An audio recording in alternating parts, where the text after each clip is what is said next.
What's going on, producers? This is Kobe with Sample Source, back with another video, and in today's video I want to talk about two major points. The first point that I want to make is that you can graduate from a low quality customer to a high quality customer just by changing one simple thing. And the second point that I want to make is that you don't necessarily have to be a full-time producer. I know that that is the main goal for a lot of people and was the main goal for myself, and I've been able to do this full-time for 2 years, but I want to talk about why that might not be the best choice for you, so stay tuned.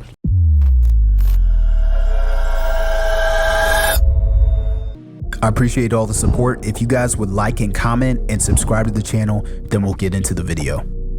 What's going on, producers? If you don't know who I am and this is your first time on the channel, my name is Kobe. I run an online production business that I've been blessed to live off of my beats for almost 2 years now. So I quit my job in 2020 to pursue a full-time production career, and it's really been a blessing for me to be able to do this full-time. I also work in the music industry and I have placements with K-Camp, YFN Lucci, and I happen to be a platinum music producer. That was off of Rob Wave's song called Freestyle. So I want to talk about in this video why you don't necessarily have to go the same route as myself and quit your job in order to find fulfillment from music. And that is the question that I posed in this video, and the short answer to that is yes, you don't have to quit your job in order to find fulfillment from music. And the main reason for that is that a lot of producers, they feel kind of grimy when they think about selling their work, when they think about marketing their beats, when they think about selling it as a commodity. That just is something they don't want to do. They want to view their art as simply just that. That's something that a lot of producers struggle with, and I'll just be the first one to say, if you can't get past that hurdle, then you probably won't be able to be full-time as a music producer, or at least full-time for very long, just because your belief system is against what most full-time music producers are doing. Me, as a person, I'm very proud of the fact that I can sell my beats to artists just because I put a lot of time and effort into making these beats. I don't view money as something that's bad. I view it as something that is given in exchange for value. So whenever an artist puts their hard-earned money into my beats, I feel like that exchange of value is definitely worth it. It feels great to be able to monetize my work and to live off of it. So if you have crossed over that hurdle, but you're having trouble selling your beats and you feel like it's just a constant struggle to get to that full-time level to be able to make a livable wage off of your beats, then I'll be the first to tell you that it's not all good once you quit your job and start to live off of this. There's a lot of depression that can come with it. There's a lot of business issues that come with it as well. So the first thing that I will say is that working inside all day versus working in an environment with people is definitely a different dynamic that is not for everybody. Some people need a lot more human interaction. Me as an introvert, this is probably one of the better jobs that I could possibly have, just because I don't have to interact with so many people. But I started to learn more extroverted skills, such as communicating with a larger audience, as well as public speaking, all of those different things that come with it. It's definitely been a huge transformational experience for me, learning all these skills, trying to implement them in the everyday environment to monetize my music. So that can be the first struggle, dealing with depression because you're not in a workspace where there's other employees. The second thing that producers struggle with when they quit their job and try to sell beats online for a living is that you will not have the same amount of security as you would with a regular job. I was getting benefits at my job. I was working 40 hours a week, so I would have healthcare benefits as well as a return on my taxes. They would also pay basically for half of my gym membership.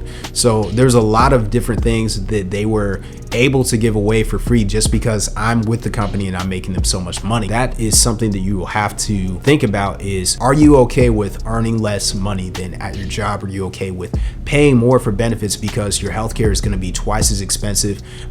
You're not going to be able to do an employee match thing with investing in the stock market, things like that. So make sure that you're prepared for that. If you're not, then this might not be for you. If you need all that security, then you probably don't want to venture out on your own known as a music producer. Me, myself, I am definitely okay with it. I'm okay with earning less money than at my job. I happen to make more money than I did at my job though. So that is the irony in that, is that you can actually earn more money by yourself than working for somebody else. So that's something that I'm really excited as I continue to improve as a music producer, is to level up my income and start to earn more money off of this. And eventually I want to get to the point where I can employ more producers and employ artists to work with me. So that is definitely a goal of mine.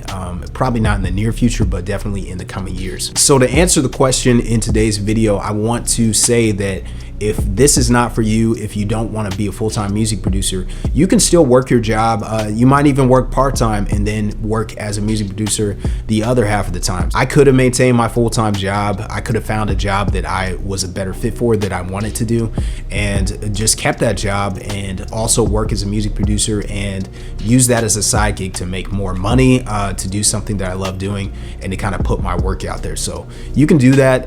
You don't have to be full-time. You don't have to worry about bills, keeping track of all your sales so that you can give it over to an accountant. Those are all things that you don't necessarily have to do. You can just do music production for fun, and if somebody wants to buy your beat, then you can work out a price on it. You can also do a different business model. So this is something that I've even recommended to people that struggle with the idea of selling beats, and this is just doing 50-50 royalty splits on Spotify, Apple Music, wherever they want to post the beat.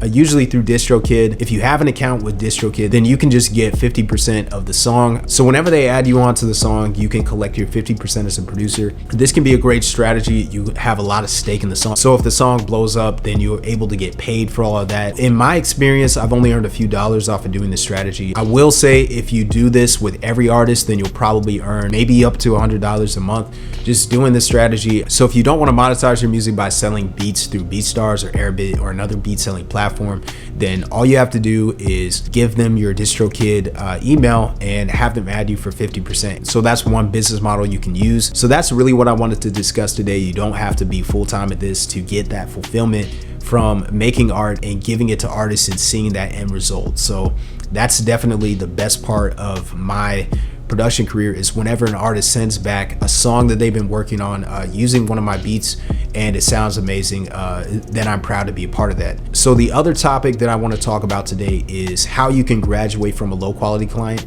to a high quality client. So the answer to this is very simple. A lot of producers struggle with this, and they message me all the time over on my sample source page. So I'll put up my Instagram up in the corner. That way you can message me on there if you need any tips on selling beats. What I want to say is that whenever they message me and they say, like, there's a lot of artists that are bums, that they don't want to pay for their beats, that they want to trade exposure for free beats, this is what I tell them. This is to make sure that you're leveling up your marketing, the way you're talking to artists, as well as your brand, in order to sell more beats, in order to have less conversations like this. So whenever you go to their page, the producer might have up a lot of personal pictures. They might be walking their dog, they might be taking pictures of their food, and that may look like a personal page. You know, it doesn't really look like you're a professional that is selling something. So whenever you say that you have prices on your beats, they might try to work out some kind of collaboration in order to not pay that upfront price, just because they are not respecting your work enough to pay for it up front. That's what I tell producers to do. Make sure that you have some sort of brand in place to where the artist can see that you've put a lot of time, energy,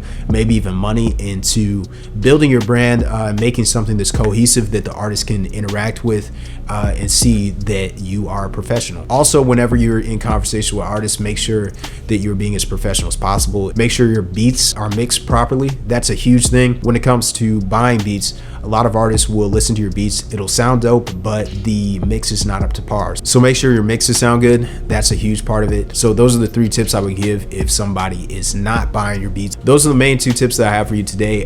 You don't have to be full-time at this, but if you do want to be a full-time producer, that's what I'm here for. I've already helped 2 producers to a full-time career in music producing. So if that's something that you're struggling with, that you really want to learn, you can schedule a consultation with me, or you can buy my beat selling guide. If you want the beat selling guide, the link is in the description below, and it's already helped so many producers to be able to make more money off of their beats, to be able to explore new strategies using Instagram, direct messaging, and all the other tools that are available to them. So If you need a consultation, make sure you hit me up on Instagram after you purchase to set it up through Zoom. And I'll also send you a playback of the consultation afterwards, and that way you can kind of go back through and ask me any questions afterwards based on what we've gone through in the consultation. So if you need either of those are in the description below, and you can buy the consultation or the beat selling guide. Thanks for staying with me through this whole video. I hope you guys have learned something from it. If you have, make sure you like, comment on this video, and subscribe to the channel. I'll be posting more videos like this soon. So